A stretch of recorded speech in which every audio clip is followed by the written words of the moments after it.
Mesdames, Messieurs, Monsieur le Président, je suis très heureux en tout cas d'avoir accueilli cet après-midi dans un jour un peu particulier pour la démocratie française, mais le président Ouattara, qui est le premier chef d'État africain que j'ai la joie d'accueillir ici à l'Élysée. Et c'est un signal fort d'ailleurs de notre attachement à la Côte d'Ivoire, qui est aujourd'hui et qui reste et qui restera un partenaire essentiel pour la France. Et j'aurai à cœur, tout au long de mon mandat, non seulement d'entretenir, mais d'aller plus loin dans les relations qui sont les nôtres. Nous avons, tout au long de l'entretien que nous venons d'avoir avec le président, évoqué l'ensemble des sujets qui couvrent la relation à la fois bilatérale, mais aussi régionale. Et je sais l'histoire de nos pays, les épisodes difficiles qu'il y a pu y avoir, la période aussi difficile que la Côte d'Ivoire a traversée, mais également la renaissance et le rayonnement qui est aujourd'hui le sien.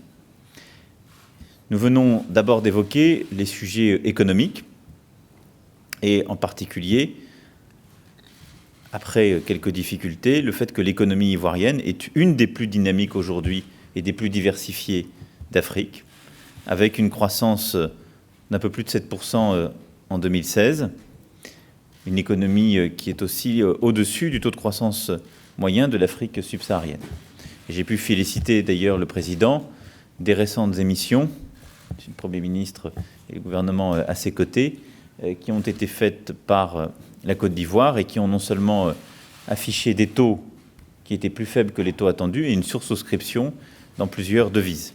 Ce qui montre bien là aussi que la communauté internationale perçoit ce dynamisme ivoirien. La France accompagnera cette transformation, cette modernisation économique. Nous restons aujourd'hui le premier partenaire bilatéral en faveur de la Côte d'Ivoire et nous souhaitons non seulement consolider, mais bien évidemment renforcer ce rôle. Nous avons évoqué à ce titre plusieurs partenariats en cours que je souhaite renforcer, développer, et plusieurs actions économiques que nous mènerons dans les prochaines semaines, je l'espère avec beaucoup de succès. Nous avons également évoqué les épisodes récents qui ont tenté de fragiliser la situation sécuritaire dans le pays. Et je le dis ici, la Côte d'Ivoire est un exemple de sortie de crise réussie et un modèle pour beaucoup, particulier dans la région. Et à ce titre, il est pour moi très important qu'on soit arrivé à la stabilité. Donc les décisions prises par le président, son gouvernement, seront là aussi accompagnées, je le sais, par l'ensemble de l'Union européenne pour que cette stabilité soit préservée.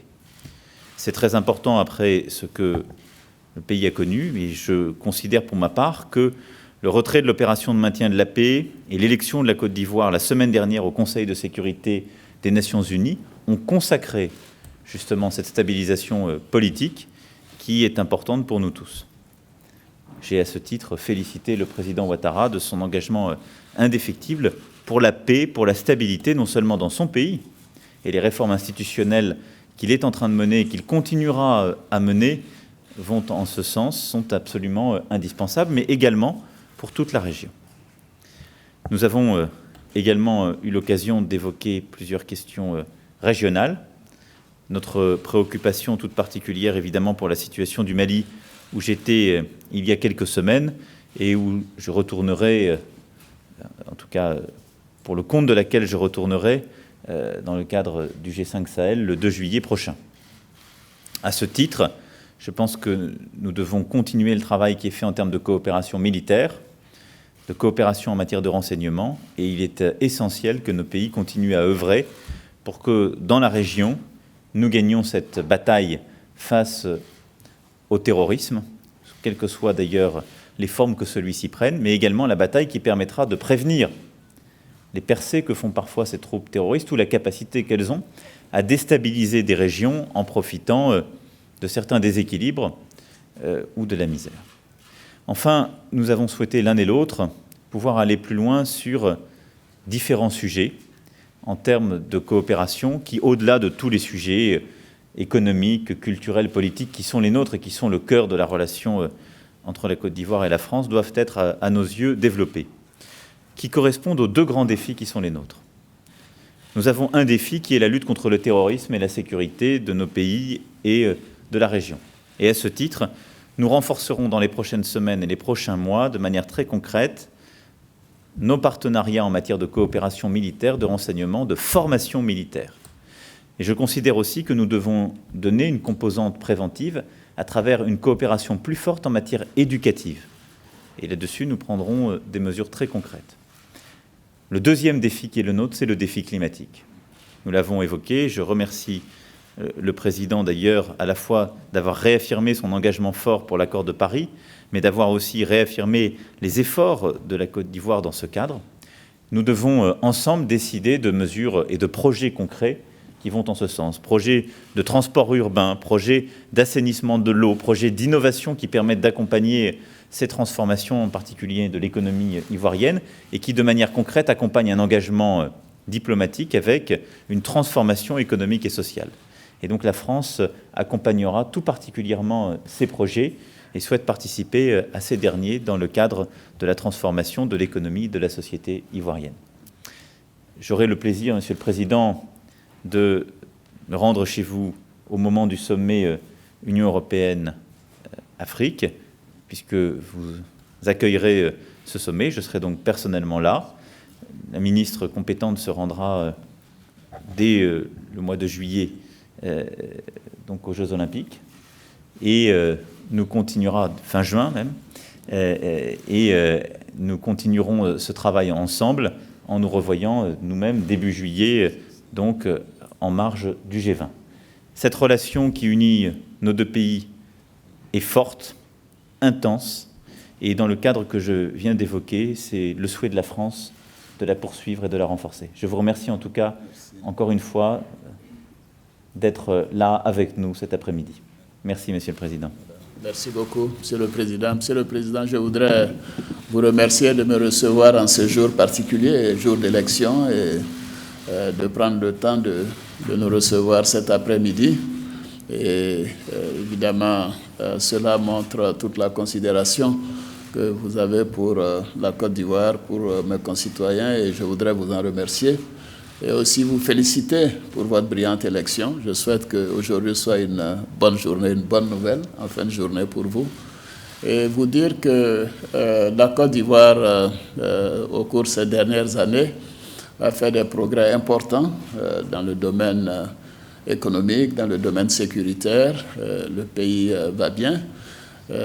Bien évidemment, nous avons au cours des derniers mois subi des chocs intérieurs et extérieurs qui rendent la gestion économique plus compliquée en 2017.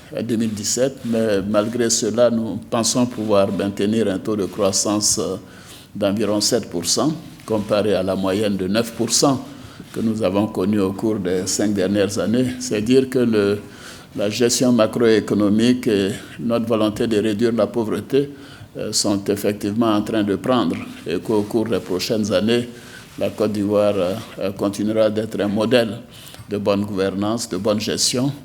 Et en cela, je voudrais saluer le rôle des entreprises françaises, le soutien du gouvernement français, et dire que pour le moyen terme, nous souhaitons mettre l'accent sur les domaines dont nous avons parlé, notamment les questions donc d'investissement dans les énergies renouvelables, la question de l'éducation, l'assainissement, et faire en sorte que l'environnement soit meilleur pour nos concitoyens.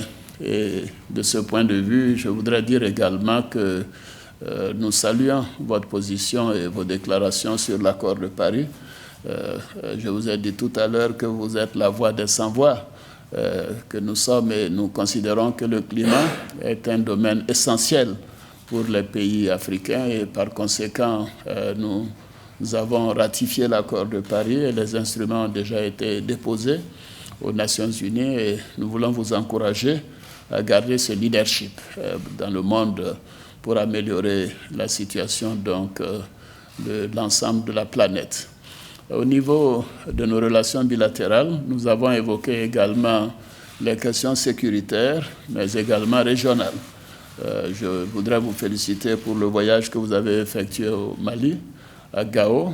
C'était un moment important de donner de l'assurance et l'espoir aux populations, non seulement du Mali, mais de l'ensemble de la sous-région, car la lutte contre le terrorisme n'est pas limitée à un pays ou à une ville, mais à toute une région et même, je dirais, à la planète entière. Nous sommes d'avis que cette lutte doit être renforcée au niveau international et nous sommes déterminés à jouer la part qui est la nôtre au niveau donc de la sous-région ouest-africaine. Je voudrais vous remercier pour le soutien que nous avons eu de la France pour pouvoir accéder au Conseil de sécurité. La Côte d'Ivoire sera à compter du 1er janvier 2018 membre du Conseil de sécurité des Nations Unies. C'est un pas important. Cela fait un quart de siècle que nous n'avions pas eu la possibilité de siéger au Conseil à cause des difficultés que mon pays a connues.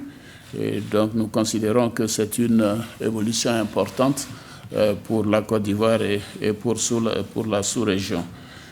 Nous tenons beaucoup à notre coopération avec la France et je voudrais saluer tous les échanges que nous avons vus et également votre engagement à nous aider à démarrer très rapidement le métro d'Abidjan. C'est un projet important dans le domaine social. Abidjan est une ville de 5 millions d'habitants, mais également dans le domaine donc, environnemental, car l'environnement est quelque chose, je sais, qui vous tient à cœur. Monsieur le Président, je ne voudrais pas être trop long, je voudrais vous réitérer tous mes remerciements, la gratitude que nous éprouvons, l'appréciation que nous avons d'être reçus en ces jours d'élection en France. Merci encore et merci de votre disponibilité. Merci, Monsieur le Président. Merci. Merci beaucoup. Merci. Merci beaucoup. Merci.